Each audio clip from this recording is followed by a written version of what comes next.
राम परम सत्य स्वामी जी श्री राम सुखदास जी महाराज दिनांक 14 अगस्त 1991 प्रातः नित्य स्तुति प्रार्थना के बाद स्थान जयपुर। राम राम राम राम राम राम राम राम नारायण नारायण नारायण नारायण नारायण।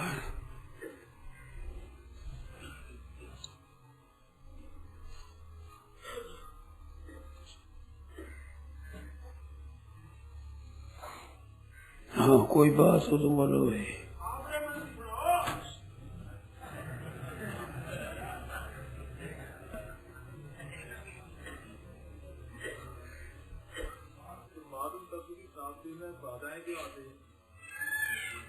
बाधाएं देखो, मुख्य अपनी की हुई बाधा और है ही नहीं बाधा। अपनी रुचि की कम है, यही बाधा है। परमात्मा तत्व नित्य प्राप्त है सबको, किसी को भी अनित्य प्राप्त नहीं है। सबको नित्य पूर्ण प्राप्त है। नित्य प्राप्त को ही प्राप्त करना है और संसार अप्राप्त है, वो अप्राप्त को अप्राप्त करना है, नित्य प्राप्त को प्राप्त करना है। संसार कभी किसी को प्राप्त हुआ नहीं, होगा नहीं, हो सकता नहीं, संभव नहीं, क्योंकि आत्मा तो है नित्य, शरीर है अनित्य, इनका साथ कैसे बैठेगा?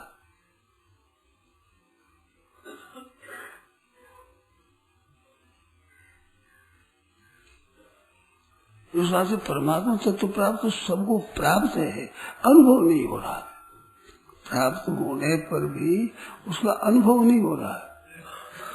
भगवान शंकर के लिए रामायण में आया है कि शंकर सहज स्वरूप संभारा, कुछ उपयोग किया, संभाल लिया, बस देख लिया, भीतर से संभाल लिया, बस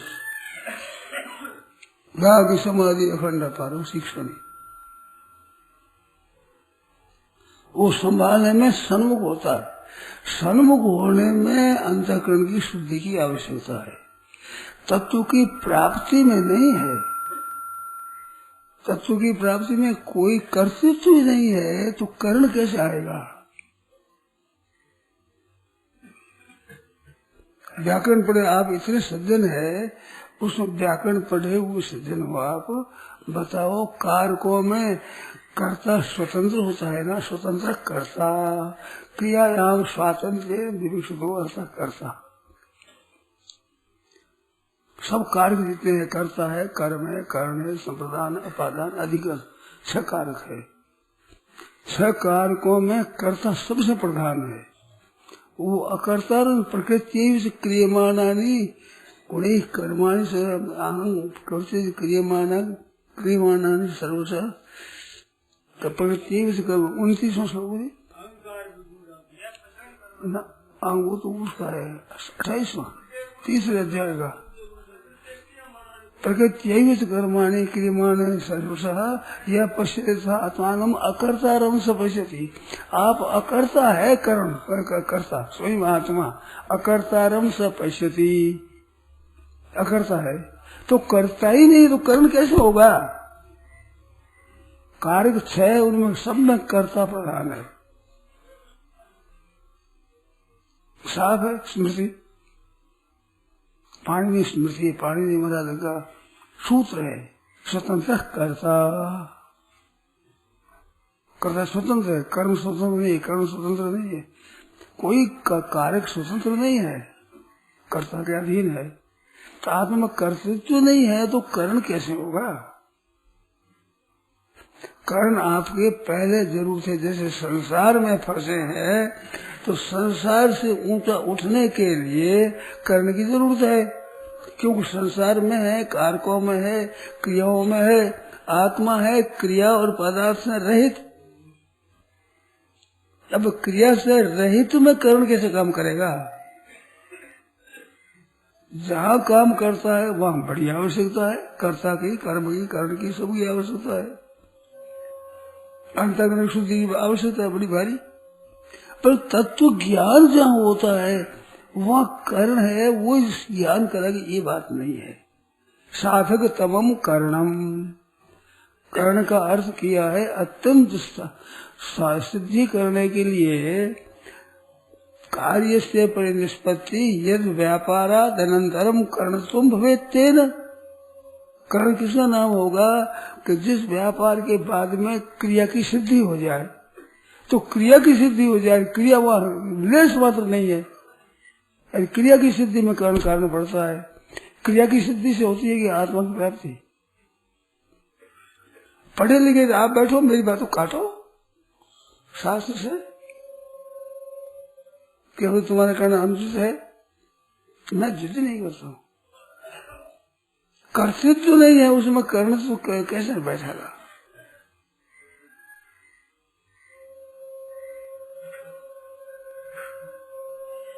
कर्तृत्व भी नहीं है।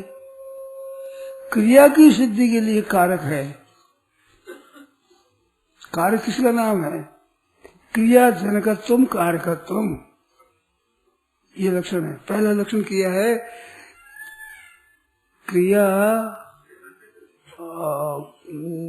क्रिया संबंधी कारकत्व, क्रिया का संबंधी उसको कारक कहा है, ये पहले व्याकरण में। इससे अंत में लक्षण ये आया है कि क्रिया जनकत्वम कारकत्वम, कारक नाम से क्रिया का जनक हो, तो क्रिया को पैदा करने वाला कारक होता है।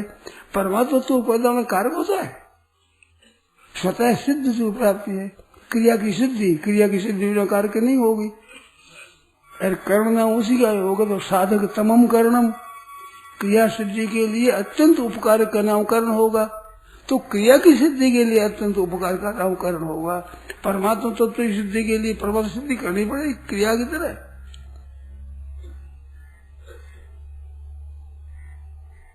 आप पढ़े लिखे सज्जन निसंकोच बोल लो, जैसी तो ठीक क्यों हल्लो करना ही नहीं है, परंतु मेरी बात ही अयुक्त हो तो उसका तो मैं नाराज नहीं होऊंगा। कारकत्व तो उसका ही नाम है ना, जो क्रिया सिद्धि करने वाले हो।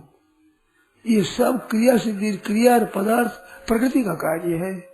यह तत्व प्रकृति से अतीत है, वहाँ प्रकृति कैसे पहुंचेगी? प्रकृति भी नहीं पहुंच सकती, तो प्रकृति का कार्य कारक है, कैसे पहुंचेगी? कार्य तो सब प्रकृति का कार्य है। ये प्रकृति राज्य भी चलते हैं, प्रकृति तक नहीं पहुंचते कारक, तो प्रकृति अतीत कैसे पहुंचेगी? कोई कार्य नहीं पहुंचता हो, फिर कर्ण कैसे पहुंचेगा? तत्व ज्ञान होता है, उसमें कर्ण कारक नहीं होता है।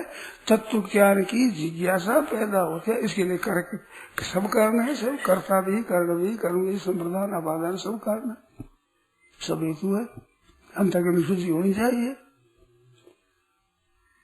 मैंने ये बात कही वहाँ ऋषिकेश में, तो एक बहुत पढ़ी लिखी व्याकरण पढ़ी, उपनिषद पढ़े हुए सब पढ़े, ऐसे एक बहन बोली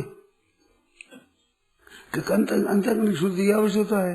वह अंतःकरण शुद्धि क्या है? संसार की रुचि मिटी, अंतःकरण शुद्ध हुआ।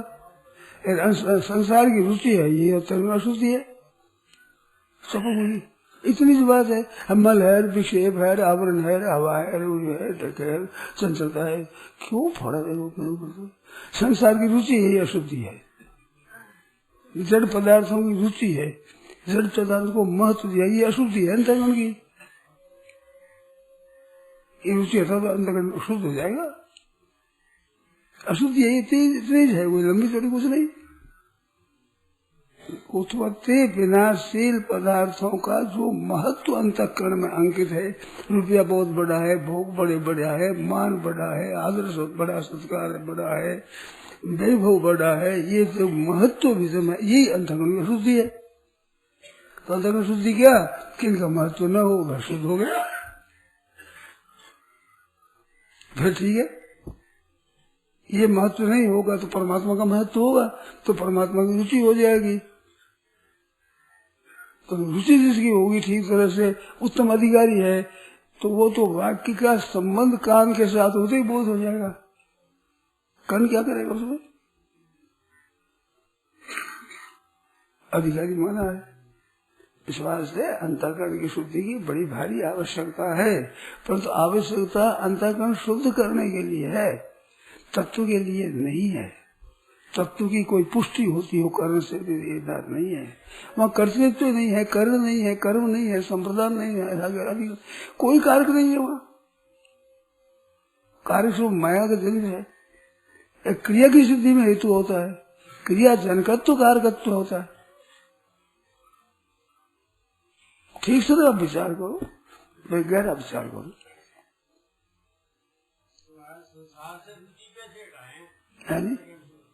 क्या तो उसे याद हो, संसारी सेवा करो और चाहो मत, शुद्ध हो जाएगा। करके देख लो, सेवा सबकी करो, चाहो कुछ मत उससे। और सबसे पहले बुराई किसी की मत करो, कभी शरीर से, मन से, वाणी से, किसी की किंचित मात्र भी बुराई मत करो। न बुराई सोचो, न बुराई कहो, न बुराई देखो, न बुराई सुनो। पहले बुराई तो सुनो, बुराई नहीं छोड़ते तो और क्या करोगे फिर आप। इसके बाद में बहुत शुद्धि का हेतु है कि असत का आदर मत करो। आपकी दृष्टि में जो उत्पत्ति विनाशील दिख रहा असत है, उसका महत्व मत करो अंतःकरण में। चाहे साधु हो चाहे गृहस्थ कहीं हो, अंतःकरण में उत्पत्ति विनाशील वस्तु का महत्व है। ये है अशुद्धि। ये अशुद्धि रहते हुए भी सत्य तत्व को महत्व नहीं दोगे, महत्व नहीं दोगे, प्राप्ति नहीं होगी, होता हुआ भी प्राप्त नहीं होगा। आंख है ठीक नहीं हो तो दिखेगा, सूरज नहीं दिखेगा, और क्या दिखेगा। तो इस तरफ रुचि होने के लिए अंतर्गत की बड़ी भारी आवश्यकता शुद्धि करने की। शुद्धि में क्या है कि जाने हुए असत का त्याग। जिसको आप असत जानते हो उसके हृदय से त्याग। उसे नहीं भी साधु हो जाओगे, साधु बन जाओगे, ऐसा नहीं है। हृदय में उसको जो महत्व दिया हुआ है, रुपयों को महत्व दिया है, मान को महत्व दिया है, बढ़ाई को महत्व दिया है, आराम को महत्व दिया है, भोग को महत्व दिया है, रुपयों को महत्व दिया है, ये महत्व बुद्धि है अशुद्धि। ये हटाओ, शुद्ध हो जाएगा। जिस तरह से हटाओ, आप विचार के द्वारा हटाओ, कर्मयोग के द्वारा हटाओ, भक्ति योग के द्वारा हटाओ, किसी के द्वारा हटाओ, जिस तरह से हट सके। वैसे उपाय बहुत मेरे को याद है, ये अशुद्धि हटाने के लिए। तो अशुद्ध वस्तुओं का जो अंतःकरण में प्रभाव पड़ा हुआ है, उनको महत्व दिया है, ये है अशुद्धि। ये अशुद्धि हटानी पड़ेगी। बिना अशुद्धि के परमात्मा तत्व की रुचि कैसे हो जाएगी। जैसे जुड़ के जोर से भोजन की रुचि जाए, जिस भोजन से हम इतने पड़े हैं, बड़े हुए हैं, परंतु बुखार आ जाता है तो भोजन की रुचि नहीं रहती, अन्न की गंध आती है। अब अन्न की गंध आती है, इतना बड़ा कैसे होगा। तो क्या है, अन्न की गंध आती है, बीच में कोष्ठ अशुद्धि है। तब ऐसे परमात्मा तत्व की रुचि नहीं होती तो अशुद्धि है, वो शुद्ध करनी पड़ेगी, शुद्धि होगी। पर तत्व साक्षात्कार जहाँ होता है वहाँ कर्तापन भी नहीं रहता, तो कर्ण कैसे रहेगा। परंपरा से कारण पड़ेंगे ही। अंतःकरण शुद्ध करो, निर्मल करो। अंतःकरण की अशुद्धि क्या है कि नाशवान पदार्थ को जो महत्व दे रखा, यह अशुद्धि है। साफ सुन लो, कोई शंका हो तो पूछो इसमें। जिसको आप जानते हो, अपने जाने हुआ सत्य, संसार की बात नहीं कहता, पुस्तकों की नहीं कहता, संतों की बात सुनी हुई नहीं कहता, अपनी जान में जिसको असत समझते हो, उसका जो महत्व देते हो, यही अशुद्धि है। इस अशुद्धि को दूर करो। महत्व जो देते हैं बुद्धि के माध्यम से ही देते हैं। है जी, ये जो महत्व देते हैं, हाँ, या आपकी बात सुन रहे हैं, हाँ, ये सब बुद्धि के माध्यम से ही सुन रहे हैं, समझ रहे हैं। तो बुद्धि को ना कौन करता है। तो ये बुद्धि तो कारण बना। तो मैं कब कहता हूँ कारण नहीं है बुद्धि। मैंने कभी कहा ही नहीं। बिना बुद्धि के समझ में कैसे आएगा। बिना बुद्धि मैं कहूँ तो मेरे पर लादो, नहीं तो मुंह से क्यों लादते हो मेरे पर। मैं कहता हूँ कि बुद्धि के बिना हो जाएगा, बिना बुद्धि आप हो जाओगे, जान लोगे, बुद्धि की जरूरत नहीं है, ऐसा कहूँ तो कहोगे बुद्धि है। आपने कैसे कह दिया? अंतःकरण की शुद्धि करना है, अंतःकरण की शुद्धि करना है कि निषेध करना है? आपने निषेध कहा बुद्धि का, शुद्धि कहाँ कही? बुद्धि बिना कैसे सुनेंगे? बुद्धि का निषेध किया है आपने, शुद्धि नहीं पूछी है। आप प्रश्न पूछा क्या? बुद्धि की शुद्धि पूछी है कि बुद्धि का भाव पूछा है? ठीक ढंग से बोलो। ये जो कुछ आपसे सुन रहे हैं, ये बुद्धि अगर सही नहीं हो तो हमारे समझ में आ जाएगी क्या? मैं कहता हूँ बुद्धि बिना समझ में नहीं आता, मैं बुद्धि बिना कहता ही नहीं। मैं बुद्धि बिना कहता हूँ तो बात करो। बुद्धि बिना कैसे समझ में आएगा? नहीं आएगा। बिल्कुल आप में 16 न सहमत हूं मैं। बुद्धि बिना नहीं है बाबा, बुद्धि को शुद्ध करो। बुद्धि बिना कैसे होगा? आंख बिना कैसे देख लेगा? कान बिना कैसे सुन लेगा? जीभ बिना कैसे बोल लेगा? ये तो करण है, इसके बिना कैसे होगा? बिना नहीं कहता हूं मैं, बुद्धि के बिना नहीं कहता हूं।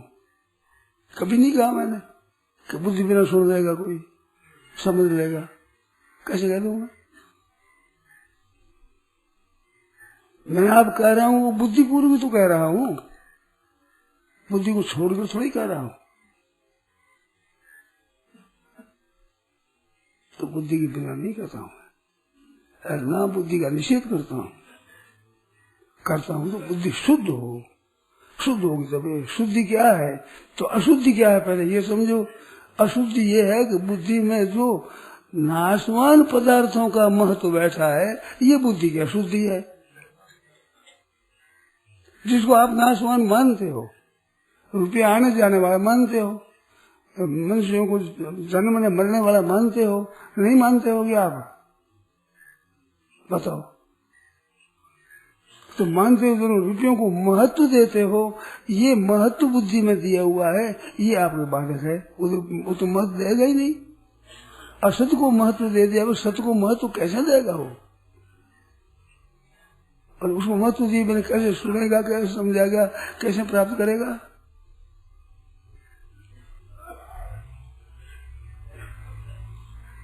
जाने हुए असत का त्याग, और असत का वस्तु का त्याग नहीं है, असत में महत्व बुद्धि का त्याग है।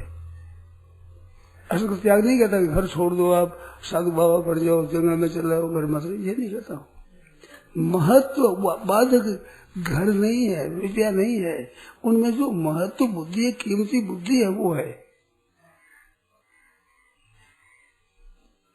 जैसे टट्टी साफ लग जाए तो पेट ठीक हो जाता है कि नहीं? अब टट्टी का क्या महत्व है? टट्टी का महत्व नहीं, टट्टी के त्याग का महत्व है। ऐसे रुपयों के भीतर से त्याग का महत्व है, रुपया थोड़ी महत्व है। टट्टी है, टट्टी तो काम आती है, रुपया काम आता ही नहीं। टट्टी को सूर खा ले, कुत्ता खा ले, कौवा खा ले, रुपयों कौन खा ले? बताओ, इतना बैठा बताओ, कौन रुपयों खा ले? कोई रुपया को साथ साथ काम आएगा? रुपया जैसी चीज ही कोई नहीं है। वस्तुओं के द्वारा काम आता है, स्वयं काम आता ही नहीं। अन्न स्वयं काम आता है, जल स्वयं काम आता है, रेता स्वयं काम आता है धोने के लिए, रेता काम आता है। वस्तुओं के द्वारा काम आता है। तो जो एक पीढ़ी दूर हो गया है, उसको महत्व दे दिया बहुत ज्यादा। झूठ, कपट, बेईमानी, ठगी, धोखेबाजी, विश्वासघात सब करते हैं रुपयों के लिए, सबसे रखते रुपया। अब आप चिढ़ जाओगे। जन्मांतर का संस्कार है और इस जन्म का भी यही है। हाँ तो फिर यही है, तो शुद्ध करो। मन उससे रचा पचा पड़ा है, तो उसको मन को लगा हटा दें संसार से। उसका कोई आसान सा कोई तरीका है क्या? आसान तरीका आप चाहो के शुद्ध हो जाए, ये है असली आसान तरीका।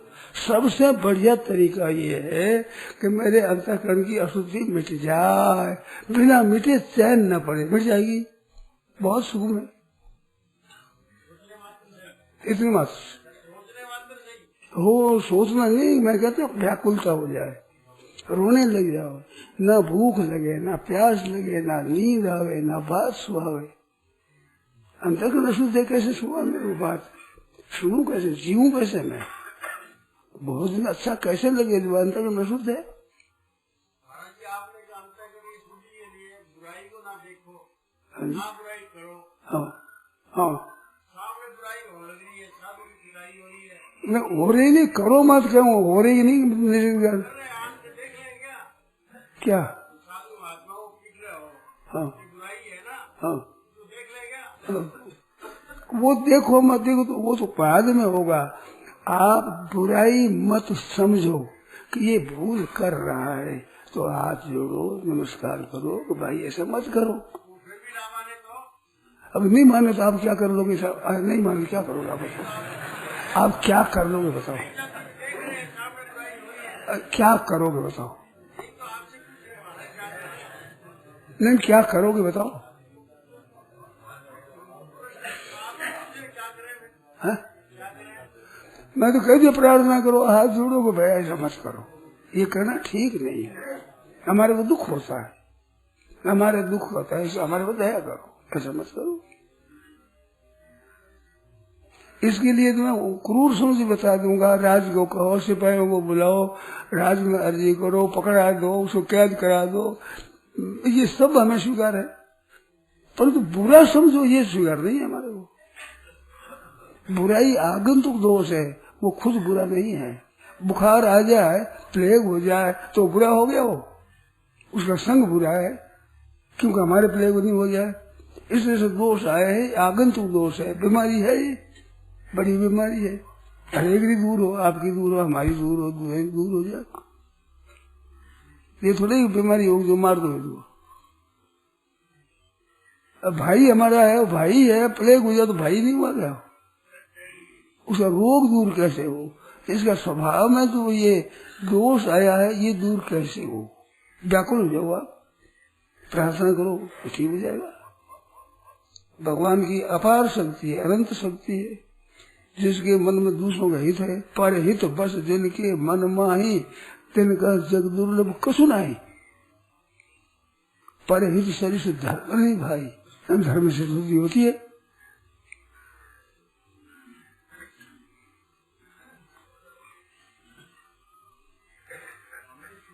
हम तीर्थ यात्रा में गए थे, ये पंडित जी हमारे साथ भी पढ़े हुए हैं और मेरे साथ में थे तीर्थ यात्रा में गए थे। चिदम्बर में पहुंचे वहां, तो वहां बैलों को मारने वाला था, तो बैल को मारता था, इन्होंने जोर से हमारी पीठ मारे, मारता क्यों बैल वो रीस नहीं करी उसने। अरे बार कोई बैल को मारता हो, क्यों मारता है, तो मारेगा जोर से, तेरे बाप ने क्या है, मेरे पैर है, रीस करेगा। ये पंडित जी बच्चे ने मारी है, पूछ ली जोर रुपये तो मर गए, मार देगी वहां। तो क्या ये दया बैल पर तो आती है, आपको मारने पर नहीं आती, और सज्जनों को मारने पर दया आती है। बैल के तो पीठ है, जो तो पीठ पड़ेगी, क्योंकि तो पाप किया है, पाप कटेगा। पर ये नया पाप कर रहा है कि इसी दशा क्या होगी, उसके हित के लिए हमारे थप्पड़ की, छोरा छोटा होता है, उसके हित के लिए मारो तो आंसू आ जाएंगे, शिकायत नहीं करेगा। तो छोरा मारे तो जाकर मां से शिकायत करेगा। भाव आपका अहित का नहीं चाहिए, हित के भाव से बिल्कुल। ये बैठा पंडित साहब सामने असमझा, हम बोले बंडी बंडी कहते, गाय को गाड़ी को कहते बंडी, बंडी की राय बड़ी थी, मारने लगा थी, पीठ मारी। अरे मारता क्यों बोलता लोगों, हमारी जल्दी हो तो देवी उनको मारो, ना कहते तुम मारेगा जोर से कि बैलों को मत मारोगे, तुम कहते मेरे पैर मारूंगा, तुम पर कहने वाला कौन। तो आपकी दया आती है बैलों पर, बैलों की दया करे, बैलों को तो पाप भोगते, तो शुद्ध हो रहा है, ये अशुद्ध हो रहा है नया जो मार रहा है। दया तो उस पर आनी चाहिए, दया आने पर मार दो तो नुकसान नहीं होगा, वो नाराज नहीं होगा। हित आने से तो पशु पक्षी हो जाना, ठीक है, मनुष्य नहीं जानता है, सर्वभूत हिते रता। अब स्वामी जी को मारता है, क्या करें? क्या क्या हाथ जोड़ो, प्रार्थना करो। इसमें ये नहीं माना है तो भाई मैं तो कहूँ राज तक कराओ, पकड़ा तक मैं नहीं कहता हूँ, पर चाहो हेतु उसका, चोर का भी हेतु हो, मारने वाला का भी हेतु, अहित न करना है। पर हेतु बस जिनके मन में आए, अहित नहीं करना है। राम जी ने अंगद को भेजा तो क्या कहा? काज हमारा तासु हित हुई। रावण के बोलना है काज हमारा, सीता जो होना चाहिए तो हेतु हुई, बैर कही। इस बात अरिहु अनभल की नन रामू, ये है भगवान भक्तों की बात। पर हित सब इस धर्म नहीं भाई, पर पीड़ा सुन नहीं अधमाई, सर्वभूति चेतता। अब इन पर जो बातें हो आप लाओ, लिख लाओ, पूछोगे।